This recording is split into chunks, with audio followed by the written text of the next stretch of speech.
প্রিয় শুভাকাঙ্ক্ষী, দীর্ঘদিন পরে একটা ঠিক আছে, ওটা লাইভ ভিডিও নিয়ে আসছি। জি স্যার। এতদিন হচ্ছে রেকর্ড করতাম, আজকে লাইভ করবো। আজকে একটা বিষয় নিয়ে কথা বলি, সেটা হচ্ছে আলি এক্সপ্রেস থেকে আমার অ্যাপেলের জন্য আমি একটা ওয়্যারলেস কেবল অর্ডার করছি, কিন্তু সেটা দ্রুতই চলে আসছে, 20-25 দিন ধরে।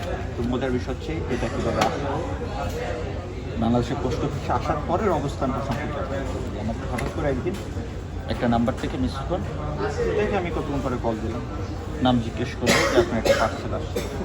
বলতে ঠিক আছে, এখন পার্সেল আসছে বলে সে এখনও কথাবার্তা বলছে না, চুপচাপ। তারপরে কেটে দিলাম, বললাম ঠিক আছে, অ্যাড্রেস ট্যাড্রেস বলার পরে উনি আসবে কি আসবে না এই টাইপের কোনো কিছু বলতেছে না। পরে যখন আমি আবার ফোন দিয়ে বললাম ঠিক আছে ভাই আপনি আসেন, আপনাকে আমি রিক্সা করাবো, যদি আমার এটা পেইড ছিল। তারপরে সে মিস কল দেওয়া পাঠিয়ে আমি বুঝতে পারছি যে টাকা না দিলে সে লোক আসবে না। যাই হোক, এখন আসছে, আমি ছিলাম না রিসেপশনে, এটা রিসিভ করা ছিল। এখন আমি দেখাবো এটা ভিতরে কী কী আছে। আলি এক্সপ্রেস থেকে আসা ভিতরে চলুন কেটে দেখি কার্যকারিতাটাও।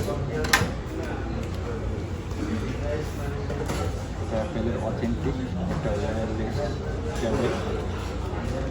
যদি এই বিষয়টা দেখে চিন্তা করতেছি যে আমি কী ভিডিও করতেছি।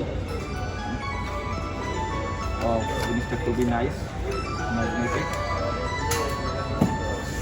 সুমনের কলের কারণে বোধহয় ভিডিওতে সমস্যা হইতেছে, এই বিঘ্ন ঘটার জন্য আমরা আন্তরিকভাবে দুঃখিত। এখন কেবলটা দেখবো। এখন অনেক আইফোন ব্যবহারকারীরাই আমার এখানে আসবে সাহায্য নেওয়ার জন্য, কিন্তু আমি তাদেরকে কোনোভাবে সাহায্য করবো না, এই বিষয়টা আগে বলে দিচ্ছি। যাদের কিডনি ফোন আছে মন চাইলে যে এটার উপরে লিখে দিবেন, হ্যাঁ এটা পারবেন না। চমৎকার ভিডিও, জিনিসটা সুন্দর, আমরা এখন ব্যবহার করবো। ঠিক আছে, টাটা।